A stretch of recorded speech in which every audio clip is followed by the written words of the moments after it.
انتبهوا كثير على التركيبة اللي راح يحطها الطبيب الآن في فم المريض. طبعا هي الأسنان المحضرة، هي التركيبة رح يحطها الدكتور هلا، شايفين بورسلان من برا وقالب معدني من جوا.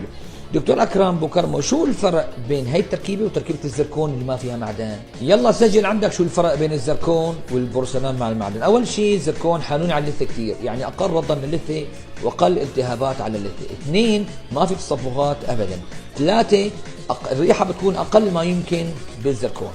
انتبهوا كثير على التركيبة اللي راح يحطها الطبيب الآن في فم المريض. طبعا هي الأسنان المحضرة، هي التركيبة رح يحطها الدكتور هلا، شايفين بورسلان من برا وقالب معدني من جوا.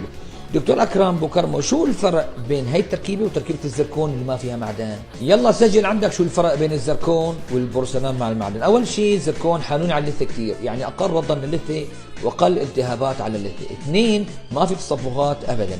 ثلاثة، الريحة بتكون أقل ما يمكن بالزركون.